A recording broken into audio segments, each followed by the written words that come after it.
देखिए आपका एक इलस्ट्रेशन पहले बताया जाए, उसके बाद से आपका माने छोटी छोटी पांच छह बातें हैं और फिर आपका सेक्शन शुरू होगा। देखिए आपका इसी उदाहरण में पूरा आपका सेक्शन चलेगा।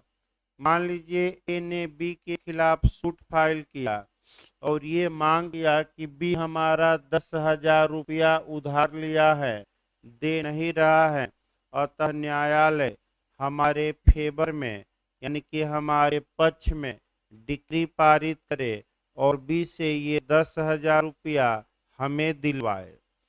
ए अपनी बात रखा, बी अपनी बात रखा, दोनों पक्षकारों को सुना गया।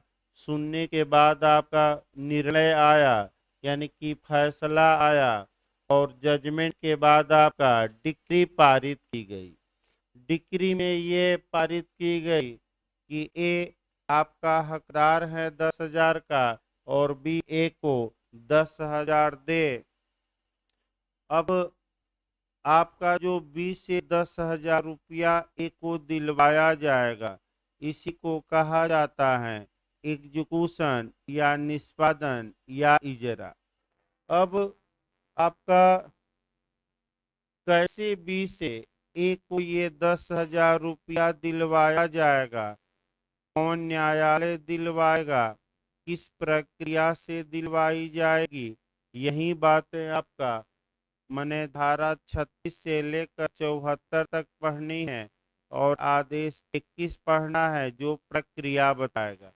तो ये चूंकि डिग्री होल्डर है, आज्ञाधारी हैं, तो सबसे पहले ए का कर्तव्य है कि वह एक एप्लीकेशन दे कोर्ट में कि हम जीते हैं और हमारी डिग्री को लागू कराया जाए, यानी कि इजरा के लिए आपका एप्लीकेशन दे, यानी कि इजरा के लिए आपका आवेदन करे। तो अब ये है कि एक किस न्यायालय में आवेदन करेगा, ये प्रश्न उठता है। यानी कि वह कौन सा न्यायालय है जो डिक्री या आदेश को प्रवर्तन कराने हेतु कॉम्पिटेंट है यानी कि सक्षम है। तो सबसे पहले जो तीन सेक्शन मिलेंगे आपका 37, 38 और 39, ये इसी बिंदु पर मिलेंगे कि वह कौन न्यायालय होगा जो डिक्री को इन्फोर्स करा सकता है। तो आपका तीन सेक्शन इस पर पढ़े, कौन कौन, 37, 38 और 38। नाइन, पहले इसको आगे बढ़ा जाए, उदाहरण को और देखा जाए। अब चूंकि बी से एक को आपका 10,000 रुपया दिलवाना है, तो क्या प्रक्रिया होगी। और तो ऐसी दशा में आपका मुख्य रूप से दो प्रक्रिया है। एक तो ए आपका दे दे स्वेच्छा से ए को, मैंने बी ए को स्वेच्छा से दे दे। अगर बी स्वेच्छा से पैसा नहीं देता तो इसके लिए क्या क्या प्रक्रिया है। तो इसके लिए आपका जो सेक्शन अप्लाई करेगा 51 करेगा, यानी कि 51 मेंस में भी पूछा जा चुका है कि डिक्री या आदेश को कैसे प्रवर्तित कराया जाएगा। तो निष्पादन के लिए क्या क्या तरीका है, ये आपका 51 में बताया गया है। तो अगर हम इस उदाहरण को देखें, तो अगर ए माने बी आपका ए को 10,000 रुपया नहीं देता, तो कोर्ट की प्रक्रिया द्वारा बी से ए को 10,000 रुपया दिलवाया जाएगा, यानी कि न्यायालय दिलवाएगा। आपका कैसे दिलवाएगा, तो पहला उपाय है कि बी को गिरफ्तार करके सिविल कारागार भेजा जाए ताकि ये ए को पैसा दे। दूसरा तरीका ये है कि बी की जो मूवेबल और इमूवेबल प्रॉपर्टी है, यानी कि बी की चल और अचल संपत्ति है, उसको अटैच किया जाए, कुर्क किया जाए, फिर सेल किया जाए और जो पैसा आए उसको किसको दिया जाए, ए को। तो आपका जो पंखा बंद कर दीजिए,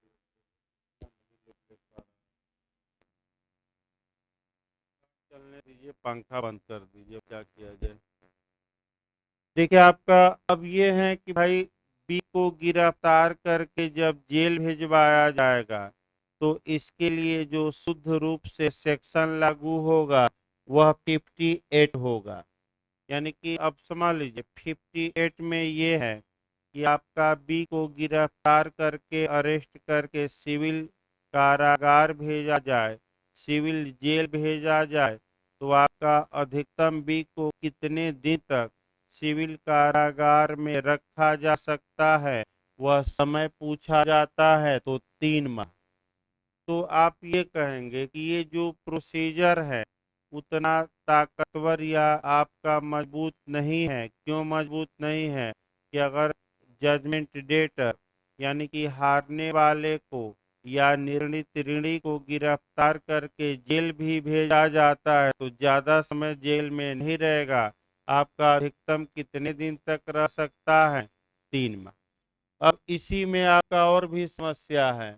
अगर बी स्त्री है, पूछा गया भाई, अगर बी स्त्री है और मामला धन का है तो स्त्री को गिरफ्तार करके आपका जेल नहीं भेजा जा सकता। चलाइए पंखा, चलाइए, सावधान कर दीजिए। यानी कि आपका स्त्री को गिरफ्तार करके जेल नहीं भेजा जा सकता। आपका ये भी क्वेश्चन आ चुका है। आगे बढ़ जाइए भाई, इधर जगह तो है, इधर बैठिए, आगे आ जाइए इधर।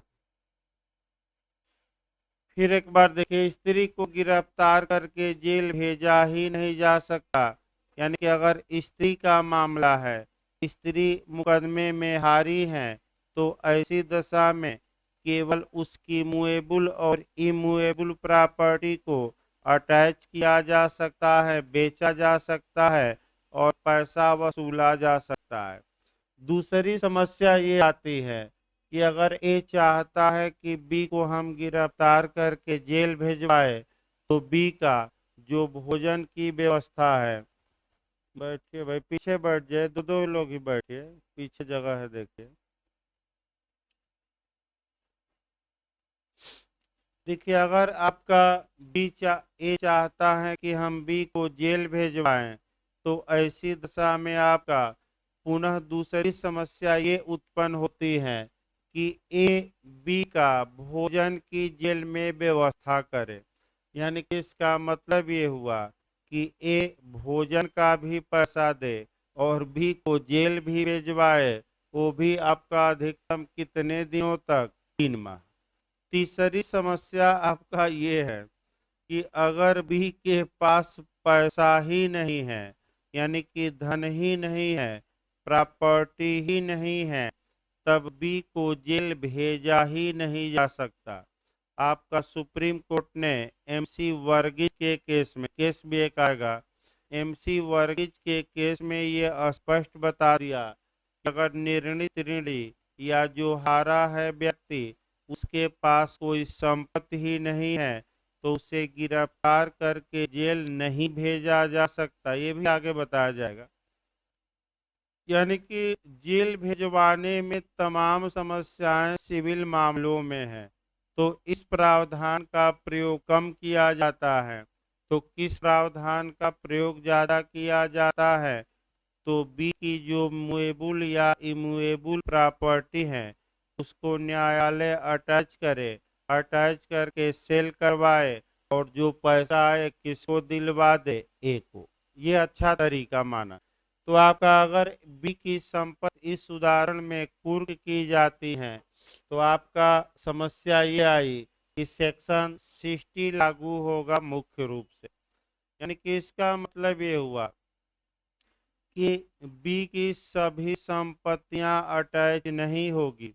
अब यहाँ भी आपका मेंस में क्वेश्चन बनता है, प्री में भी एक क्वेश्चन निश्चित बनता है कि कौन सी संपत्तियां अटैच होंगी और कौन नहीं होंगी। तो दोनों की लिस्ट किस सेक्शन में दिया गया है? 60 में।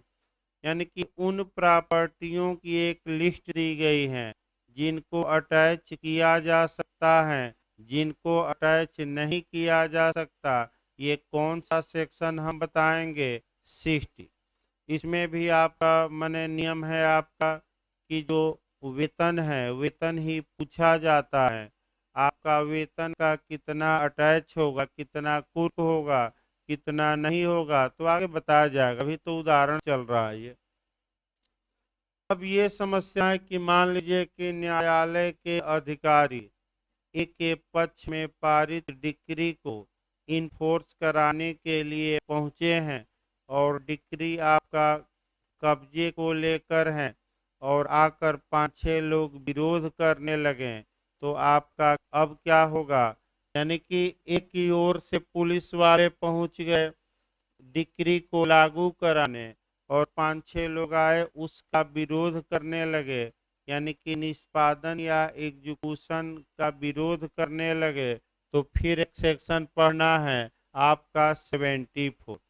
ऐसी दशा में न्यायालय ऐसे व्यक्तियों को गिरफ्तार करके जेल भेजवा सकता है और बल का प्रयोग करके डिक्री को प्रवर्तित करा सकता है, डिक्री को लागू करा सकता है। अगली जो समस्या आपकी बनेगी वह आपका बनेगा, मान लीजिए कि डिक्री होल्डर एक से अधिक हैं, यानी कि 3 बना लिया जाए। इसे भी मान लीजिए 10,000 रुपया भी उधार लिया था, ये भी मुकदमा किया, ये जीता है। आपका सी पर आ जाइए। सी से भी 10 मान लीजिए 5,000 रुपया भी उधार लिया था, ये भी मुकदमा किया, ये भी जीता है।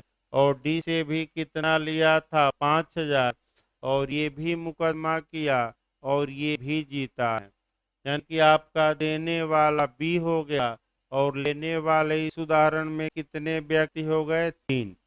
यानी कि जब एक से अधिक डिक्री होल्डर हैं तब क्या होगा? ये आपका पिछली बार क्वेश्चन मेंस में भी झारखंड में आया था और प्री में भी इस समय लगातार बन रहा है।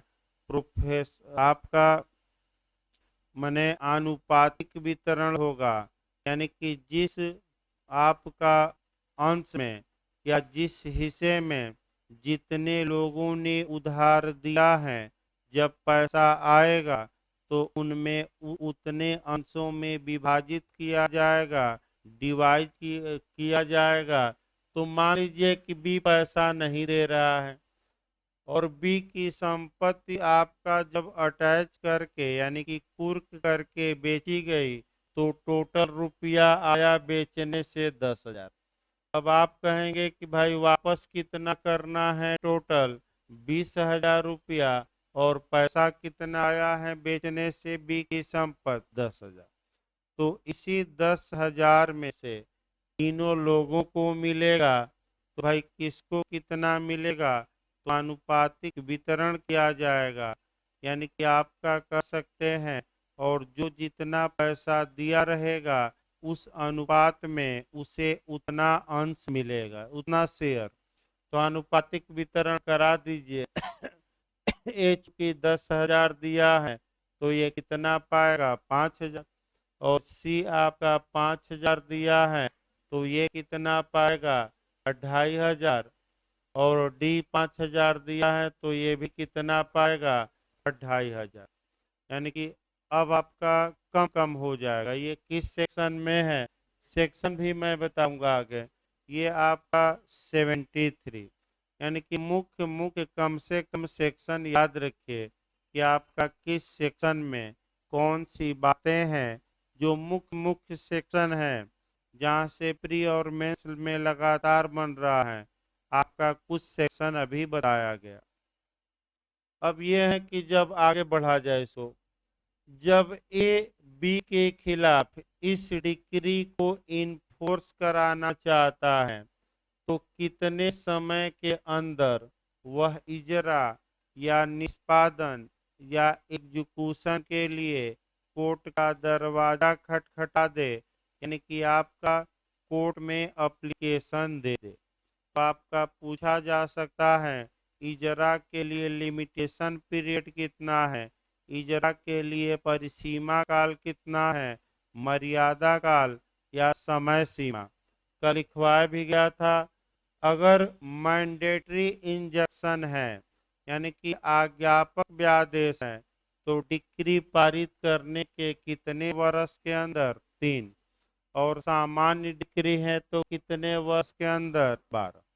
तो अगर आपका क्वेश्चन बनता है कि डिग्री के एजुकेशन के लिए लिमिटेशन पीरियड कितना होता है और मैंडेटरी डिग्री न दे तो आप कितना मार्क कराएंगे? आपका 12 ईयर्स यानी कि 12 वर्ष। यानी कि डिग्री पारित करने के अब ये आया कि मान लीजिए 12 वर्ष बीत गया और ये मौन धारण किए हुए हैं, तो कानून ये कहता है कि जो लोग अपने अधिकारों के प्रति सजग नहीं है, सतर्क नहीं है, तो कानून उन्हें सुला देगा गहरी निद्रा में। यानी कि 12 वर्ष के बाद एक का राइट तो बना रहेगा लेकिन रेमडी छिन जाएगी।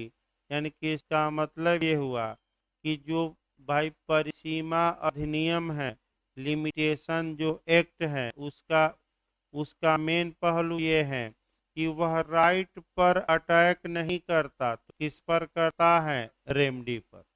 तो परिसीमा अधिनियम अधिकार को बाधित नहीं करता बल्कि उपचार को बाधित करता है।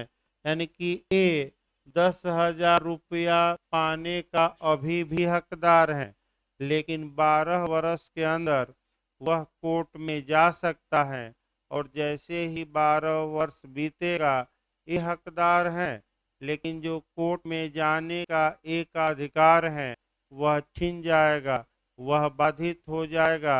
यानी कि अधिकार बाधित नहीं हुआ बल्कि क्या बाधित हुई? रेमडी।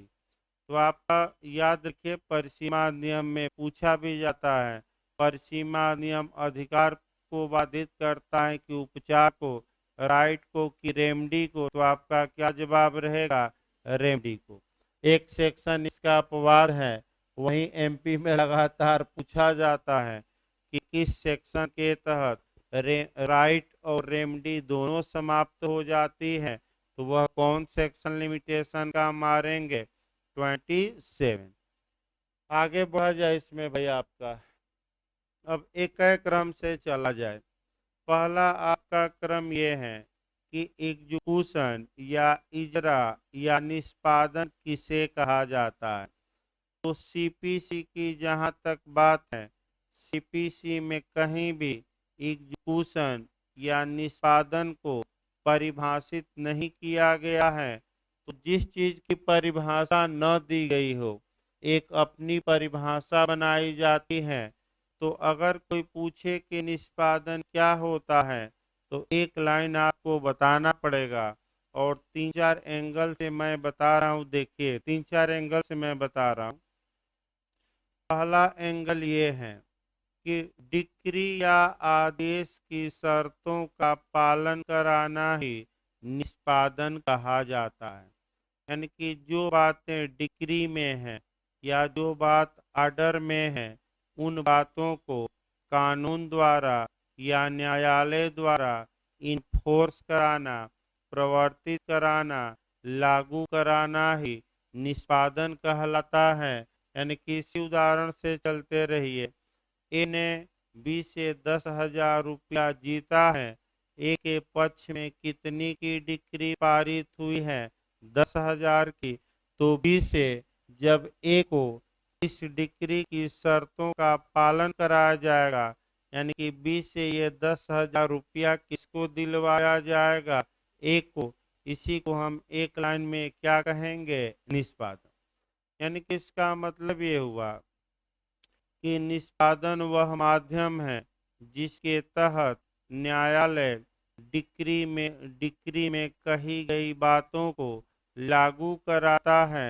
यानी कि जो डिक्री में ये जीता है उसे दिलवाया जाता है। यानी कि ये भी कहा जाता है कि अगर डिक्री आपका फल है तो निष्पादन उसका यूज है। यानी कि इसका मतलब ये हुआ कि ए के पक्ष में 10,000 रुपए की डिक्री पारित की गई तो ए को फल मिल गया, लेकिन इसका यूज या प्रयोग या उपभोग कब होगा? जब वास्तव में ये 10,000 रुपया किसके हाथ में आ जाए? ए के। तो ये 10,000 रुपया बी से कैसे ए के हाथ में जाएगा, ए को दिलवाया जाएगा, उसी प्रक्रिया को हम क्या कहेंगे एक लाइन में? निष्पादन। यानी कि कुल मिलाकर एक लाइन ये रहा कि निष्पादन वह प्रक्रिया है जिसके माध्यम से न्यायालय डिक्री निर्णय से डिक्रीदार को वह वस्तु दिलवाता है, वह चीज दिलवाता है जो डिक्री में आप जिसके मन जो बातें डिक्री में डिक्रीदार के पक्ष में पारित हुई हैं। यानी कि इसका मतलब यही हुआ कि 10,000 रुपया बी से किसको दिलवाया जाएगा? ए को। दूसरा आपका ये आया, दूसरी समस्या आपकी ये आती है कि आपका समय सीमा बता ही दी गई है कि निष्पादन के लिए समय सीमा कितनी है, तो 2 मैं बताया हूँ। सामान्यतः 12 वर्ष के अंदर 12 वर्ष कब से गिना जाएगा? जब वाद दायर किया गया, कि जब निर्णय आया, कि जब डिक्री पारित हुई। अभी बताया गया था जब डिक्री, यानी कि डिक्री पारित करने के अगले कितने साल के अंदर? 12। लेकिन फिर एक बार याद रखिए, अगर मैंडेटरी डिक्री है, आज्ञा नहीं, मैंडेटरी इंजंक्शन है, आज्ञापक आदेश की डिक्री है, तो उसमें 12 साल नहीं, उसमें समय कम है। कितना साल? 3 साल। आगे बढ़ा जाए इसमें। अगला आया कि आखिर इसी उदाहरण को लेकर हम चलते हैं। कॉम्पिटेंट कोर्ट कौन है? यानी कि कौन ऐसा न्यायालय है जो सक्षम है, जो डिक्री को इन्फोर्स करा सके, डिक्री को लागू करा सके। अर्थात वह न्यायालय कौन है जो बी से ये 10,000 रुपया न्यायिक विधि की प्रक्रिया का पालन करते हुए किसको दिलवा दे? ए को। अब उस कोर्ट को देखना है। तो यानी कि इसका मतलब ये हुआ कि ये मेंस में भी पूछा जा चुका है कि डिक्री का निष्पादन कराने में कौन न्यायालय सक्षम है, या डिक्री को एग्जीक्यूट कौन कोर्ट करा सकता है। इसके लिए आपका 3 सेक्शन काम करेगा। पहले यही पढ़ना है आपका 38, इसके बाद 37 और इसके बाद कौन सा? 39। प्री में भी मिलाने के लिए आया है। निष्पादन न्यायालय, कौन न्यायालय सक्षम है, कॉम्पिटेंट है, जो डिक्री या आर्डर को एग्जीक्यूट करा सके। इसका उल्लेख अगर पूछे कहाँ किया गया है, तो 38 में। फिर आपका अगला क्वेश्चन कि कौन वे न्यायालय हैं जो किसी डिक्री या आर्डर को इन्फोर्स करा सकते हैं। तो इसके लिए 2 न्यायालय 2 धाराओं में दिए गए हैं, एक सेक्शन 37 में और दूसरा किस सेक्शन में? 38 में। तो सेक्शन 37 में है, जो कोर्ट डिक्री इशू किया है, पारित किया है, यानी कि डिक्री पारित करने वाला न्यायालय पहला ये सक्षम है कि यह आपका कह सकते हैं डिक्री को निष्पादित करा सके। दूसरा, जिस न्यायालय को डिक्री ट्रांसफर की गई है, भेजी गई है, सेंड की गई है, वह न्यायालय भी सक्षम है कि वह डिक्री या आदेश को इन्फोर्स करा सके, लागू करा सके। इसका मतलब ये हुआ, एक उदाहरण से भी इसको देखिए। मान लीजिए ए ने जो मुकदमा किया था वह प्रयागराज में किया था। तो जो ये प्रयागराज का न्यायालय डिक्री पारित किया है, इसकी परिभाषा किस सेक्शन में दी गई है? 37। तो क्या प्रयागराज का न्यायालय इस डिक्री को लागू करा सकता है कि नहीं? बी से ए को 10,000 रुपया दिलवा सकता है कि नहीं? दिलवा सकता है। तो ये प्रयागराज का न्यायालय कैसा न्यायालय कहलाएगा? डिक्री पारित करने वाला न्यायालय। अब दूसरा उदाहरण इसी में देखिए। मान लीजिए कि बी की जो चल या अचल संपत्ति है वह आपका पटना में है। अब बी की जो संपत्ति अटैच करना है, अटैच करके सेल करना है, वह प्रयागराज में नहीं, कहाँ करना है? पटना में। तो ऐसी दशा में प्रयागराज का न्यायालय उस डिक्री को सेंड करेगा, भेजेगा। कहाँ भेजेगा? पटना। और पटना के सक्षम न्यायालय में भेजेगा। तो जो पटना का न्यायालय होगा वह डिक्री पारित करने वाला न्यायालय नहीं है, बल्कि वह न्यायालय है जिसे डिक्री क्या की गई है? अंतरित। तो पटना के न्यायालय को हम लीगल भाषा में क्या कहेंगे? ऐसा न्यायालय, ऐसा कोर्ट जिसे डिक्री सेंड की गई है, भेजी गई है, किसके लिए? निष्पादन के लिए। तो क्या अब ये है कि जिस न्यायालय को डिक्री ला भेजी गई है उसके बारे में आपका किस सेक्शन में प्रावधान है? तो 39। तो कितने न्यायालय हुए जो डिक्री या आदेश का एग्जीक्यूशन करा सकते हैं? दो। पहला कौन हो गया? याद रखिएगा, डिक्री पारित करने वाला न्यायालय, और दूसरा अंतरित न्यायालय। तो फिर एक बार देखिए भाई, सेक्शन याद रखना है, आपका उल्टा क्रम से पढ़ना है। यहाँ सबसे पहले 38 हम बताएंगे, उसके बाद 37 और उसके बाद कौन सा? 39। अभी शुरू किया जाएगा ये सेक्शन। अगला देखा जाए निष्पादन न्यायालय का, यानी कि जो न्यायालय डिक्री या आर्डर को एग्जीक्यूट करा रहा है उसको क्या क्या पावर होते हैं? यहाँ से भी अच्छा क्वेश्चन बनता है कि क्या एग्जीक्यूट, यानी कि क्या वह न्यायालय जो डिक्री या आदेश को इन्फोर्स करा रहा है डिक्री के पीछे जा सकता है कि नहीं? डिक्री के बैक में जा सकता है कि नहीं? अर्थात एक लाइन में इसे कहा जाता है कि क्या वह न्यायालय डिक्री की वैलिडिटी या वैधता की जांच कर सकता है कि नहीं? तो सामान्यतः नहीं, बताएंगे आगे डिटेल में। इसके आपका 3-4 अपवाद हैं और मेंस में वही पूछे जाते हैं। तो डिक्री के पीछे सामान्यतः डिक्री निष्पादित करने वाला न्यायालय नहीं जा सकता। अब कब जा सकता है ये आगे बताया जाएगा। तो निष्पादन न्यायालय की शक्तियां क्या है इत्यादि ये भी अभी आगे चलेगा।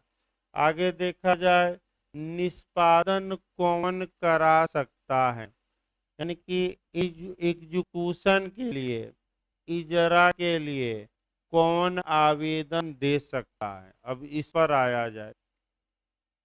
फिर किसके विरुद्ध कराया जाएगा वो अलग बात है।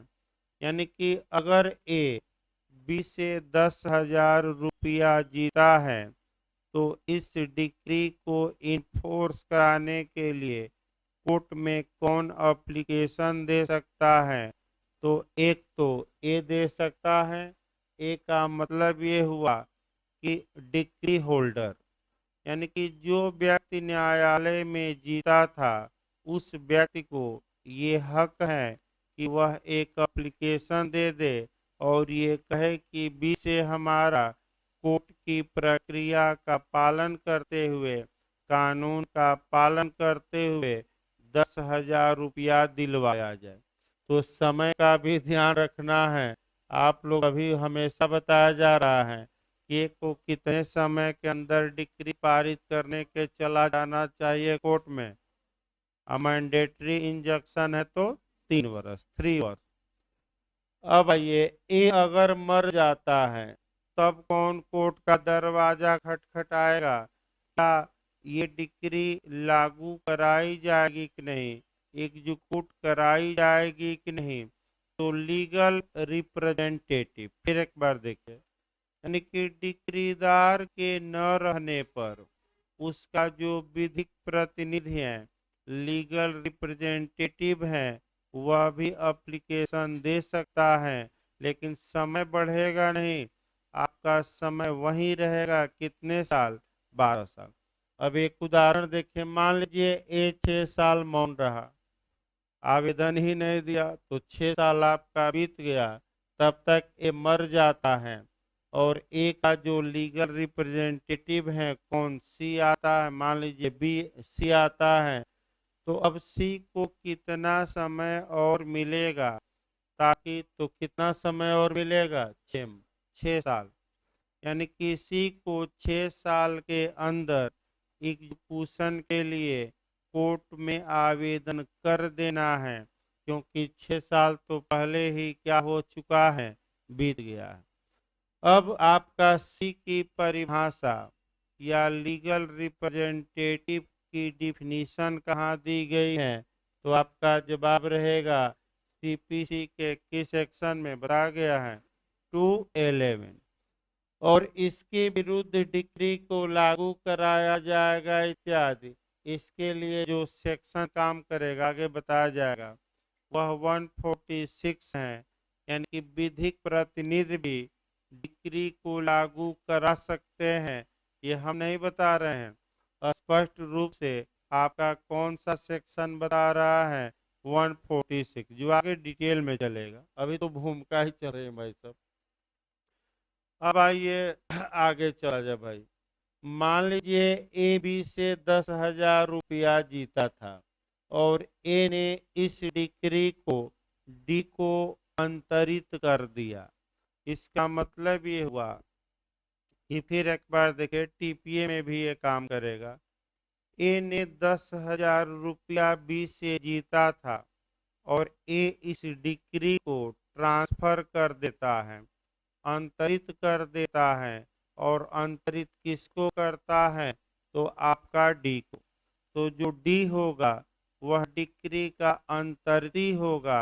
यानी कि तो ऐसी दशा में डिक्री रकम के लिए है, कितनी रकम के लिए, 10,000। और सामान्य भाषा में आप कह सकते हैं कि ए ने इस डिक्री को ही बेच दिया, किसको, डी को। भाई आसान भाषा में उसको अंतरित कहा जाएगा। हम उदाहरण के रूप में बता रहे हैं कि ए ने डिक्री बेच दी, किसको बेच दी, आपका डी को। यानी कि लीगल भाषा में हम कहेंगे कि ए ने डिक्री का ट्रांसफर कर दिया, डिक्री का अंतरण किया है। और इस उदाहरण में किसको किया है, डी को। अब टीपीए में अभी बताना भी है, इसको आपका कहा जाता है एक्शनेबल क्लेम, यानी कि अनयोज्य दावे का अंतरण, एक्शनेबल क्लेम का ट्रांसफर। तो ऐसी दशा में फिर एक बार देखिए, अब जो डिक्री का अंतरित है, यानी कि इस उदाहरण में कौन हो गया, डी। क्या डी बी के खिलाफ डिक्री को इन्फोर्स करा सकता है कि नहीं, करा सकता है।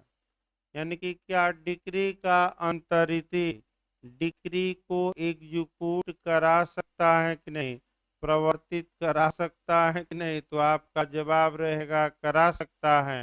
यानी कि डी डिक्री पारित किए जाने के 12 वर्ष के अंदर किसके खिलाफ एप्लीकेशन दे, बी के, और न्यायालय से मांग करे कि बी से हमें 10,000 रुपया दिलवाया जाए, क्योंकि मैं डिक्री मेरे पक्ष में तो पारित नहीं हुई, लेकिन मैं डिक्री को क्या किया हूँ, अंतरित करा लिया हूँ।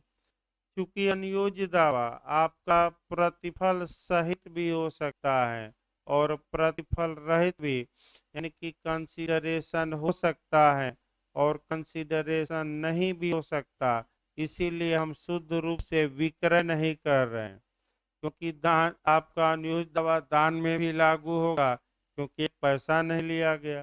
तो ट्रांसफर शब्द सबसे अच्छा है, आप विक्रय न कहिएगा, क्योंकि प्रतिफल के बिना भी अनियोज्य दावे का अंतरण हो सकता है और प्रतिफल सहित भी, इसीलिए हम विक्रय नहीं कर रहे हैं। अब ये है कि अगला आइए, अगर डिक्री पारित की गई है, अब एक उदाहरण देखा है, मान लीजिए कि बी के खिलाफ मुकदमा किया गया था संयुक्त रूप से, ए ने भी किया था, सी ने भी, डी ने भी, और तीनों के पक्ष में संयुक्त रूप से डिक्री पारित की गई है, ज्वाइंट रूप से डिक्री पारित की गई है। तो प्री में ये पूछा जाता है कि अगर डिक्री को एग्जीक्यूट कराना है तो क्या इन तीनों को एप्लीकेशन देना पड़ेगा कि तीनों में से एक भी एप्लीकेशन दे देगा तो पर्याप्त होगा? एक भी अगर दे दे तो क्या होगा? पर्याप्त। तो ये अपने लिए नहीं दे रहा है, अगर ही एप्लीकेशन दे तो ये तीनों के लिए दे रहा है।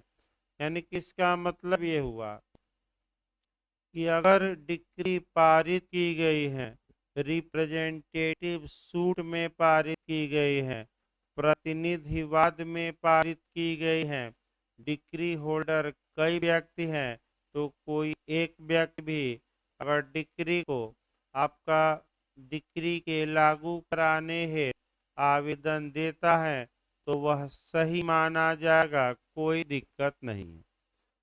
तो कौन आपका डिक्री को इन्फोर्स करवा सकता है, अभी हमने ये बताया।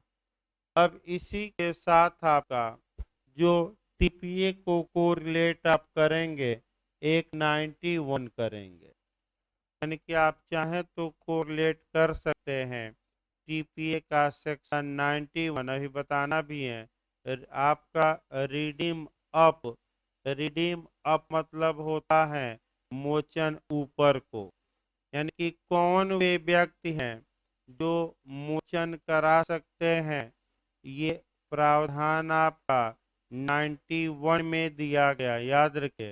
रिडीम अप यानी कि मोचन ऊपर को, और फॉर क्लोजर डाउन यानी कि पूर्वबंध नीचे को, यानी कि किसके विरुद्ध, तो अब वही 94 से ही कोरिलेट करके हमें चलना है, आगे बताया जाएगा।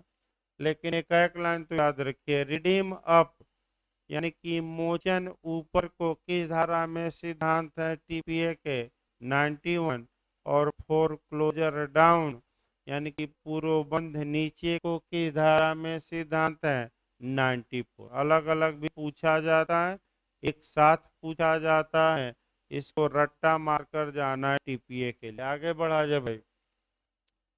अब फिर एक उदाहरण वही बनाया जाए 10,000 का ही, ताकि कंसेप्ट पूरी तरह भाई क्लियर रहे। अब आइए, किसके विरुद्ध डिक्री को लागू कराया जा सकता है, यानी कि किसके अगेंस्ट में डिक्री को एग्जीक्यूट कराया जा सकता है, तो आपका पहला जवाब रहेगा जजमेंट डेटर के खिलाफ, यानी कि हारने वाले के खिलाफ, यानी कि निर्णित ऋणी के विरुद्ध।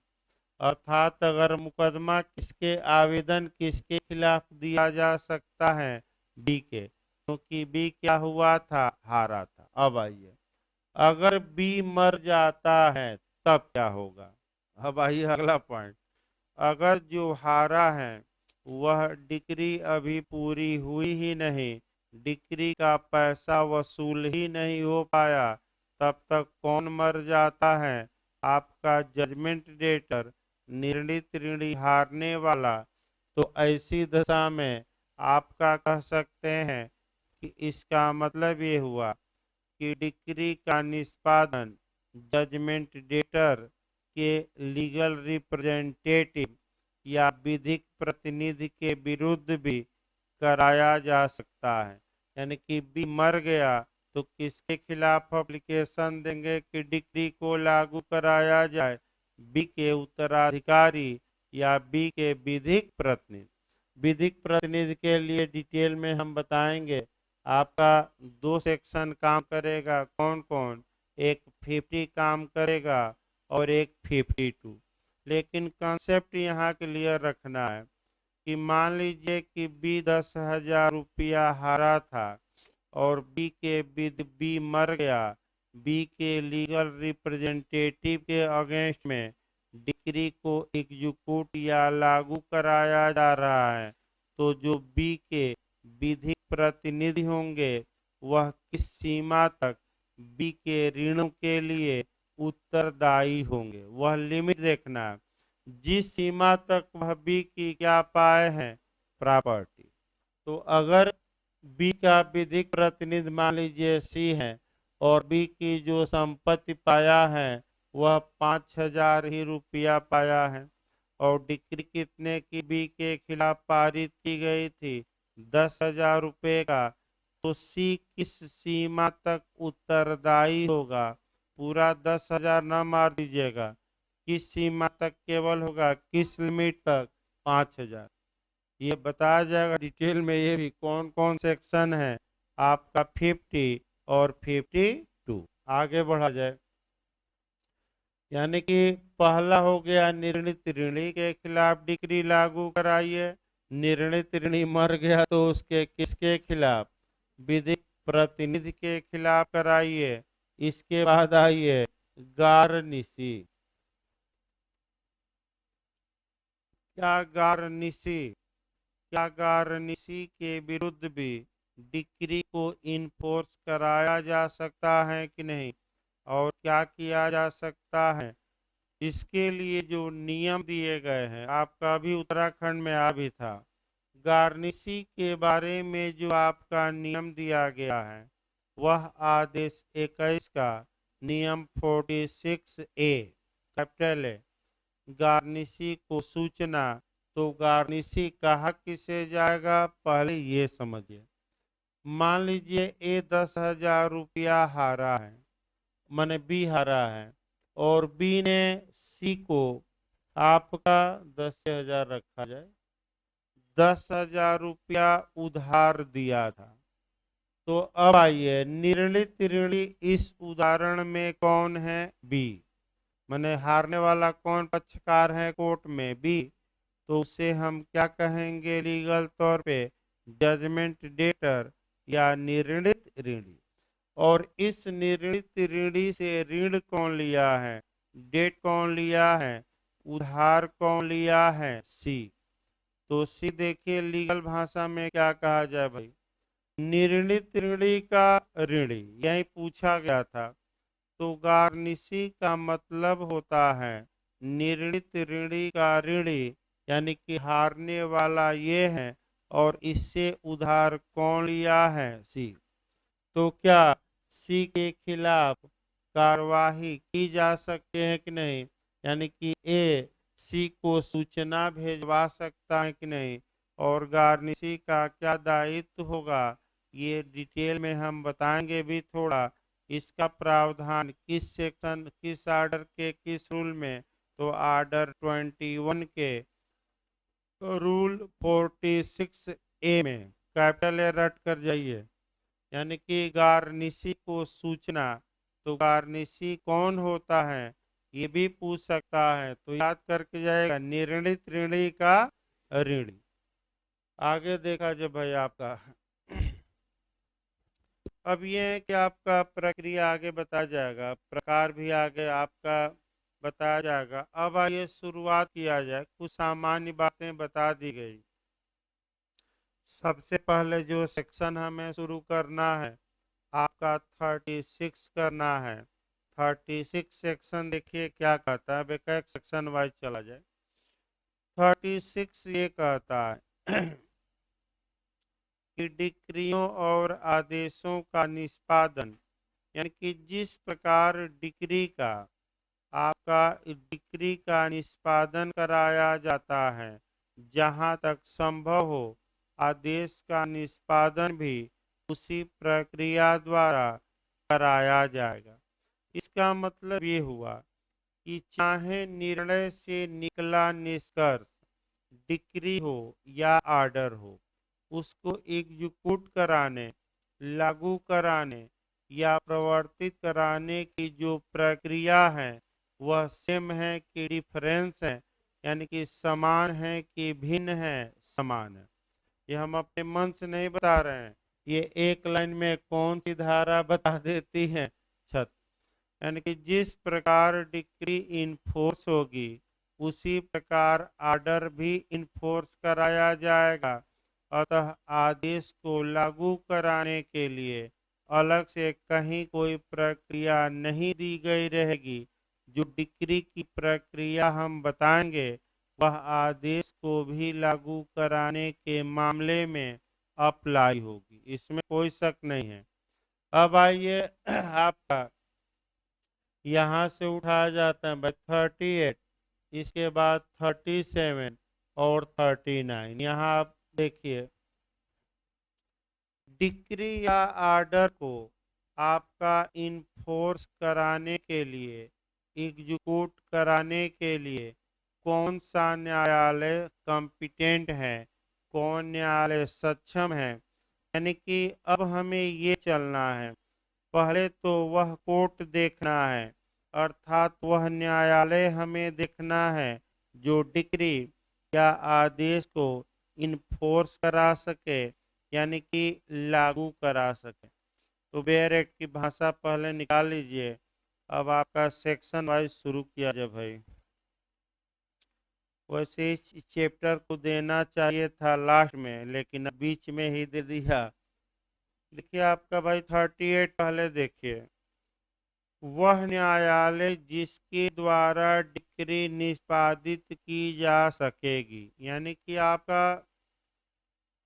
पहला क्वेश्चन ये बनता है कि एग्जीक्यूशन कोर्ट या निष्पादन न्यायालय किस सेक्शन में दिया गया है, ये भी क्वेश्चन बन चुका है। यानी कि वह कौन सा कोर्ट कॉम्पिटेंट है या कौन सा कोर्ट सक्षम है जो डिक्री या आदेश को इन्फोर्स करा सके। इसका वर्णन आपका 38 सेक्शन में किया गया है। देखिए बेरेट क्या कहता है, एक लाइन का है। डिक्री या तो उसे पारित करने वाले न्यायालय द्वारा, यानी कि डिक्री कौन इन्फोर्स करा सकता है, तो पहला आया कि उस डिक्री को पारित करने वाला न्यायालय, यानी कि डिक्री कौन सक्षम है, कौन न्यायालय कॉम्पिटेंट है जो डिक्री को इन्फोर्स करा सके। तो 38 में जो पहले न्यायालय का उल्लेख है वह ये है कि जो न्यायालय क्या किया है, डिक्री पारित किया है। तो तुरंत बैक होना है कि डिक्री पारित करने वाला न्यायालय कौन होगा। इसकी परिभाषा या इसके बारे में विस्तृत प्रावधान किस सेक्शन में है, 37। दूसरा देखिए, या उस न्यायालय द्वारा जिसे वह निष्पादन के लिए भेजी गई है। इसका मतलब ये हुआ कि डिक्री उस कोर्ट द्वारा भी एग्जीक्यूट कराई जा सकेगी जिस कोर्ट को एग्जीक्यूशन के लिए वह सेंड की गई है या भेजी गई है या अंतरित की गई है। तो आखिर उस न्यायालय को कहाँ बताया गया है जिसे डिक्री सेंड की जाएगी लागू कराने के लिए, तो वह न्यायालय कहाँ बताया गया है, 39 सेक्शन। फिर याद रखिए एक बार, मैं शुरुआती दौर से अब बता रहा हूँ। डिक्री पारित करने वाला न्यायालय किस सेक्शन में, 37। कौन न्यायालय डिक्री को निष्पादित करा सकता है, 38। और अंतरिती न्यायालय, यानी कि जिससे डिक्री सेंड की गई है, वह न्यायालय किस सेक्शन में है, 39। फिर दूसरे मॉडल से देखना है कि डिक्री को एग्जीक्यूट कराने में कौन न्यायालय कॉम्पिटेंट होगा, ये कहाँ बताया गया है, तो 38 में। फिर आगे पूछे कौन कोर्ट कॉम्पिटेंट होगा, पहला ऑप्शन दे देगा डिक्री पारित करने वाला न्यायालय, दूसरा जिसे डिक्री निष्पादन के लिए भेजी गई है। दोनों इनमें से कोई नहीं, तो क्या हम बनाए हैं, एक की दोनों। अब आइए डिक्री पारित करने वाला न्यायालय। जहां तक डिक्री पारित करने वाले कोर्ट की बात है, इसको डिफाइन किया गया है, बताया गया है। और किस सेक्शन में बताया गया है, 37। देखिए बेर, डिक्री पारित करने वाले न्यायालय की परिभाषा, ये भी बहुत इधर से एक क्वेश्चन बनता है।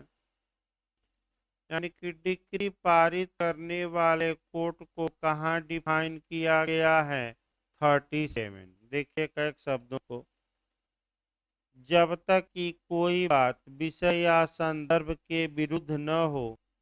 इसको कल बताया जाएगा, अभी रेस्ट ले लीजिए तब भाई इसको, क्योंकि शुरुआत किया जाएगा तो लंबा चलेगा ये, बीच में इसमें ब्रेक नहीं होना चाहिए। 37 और 39 को क्या किया जाएगा, एक साथ। तो इधर आपका कुछ धाराएं, 2-3 धाराएं बड़ी-बड़ी हैं, उसके बाद ज़्यादातर छोटी-छोटी धाराएं मिलेंगी, 2-2 लाइन के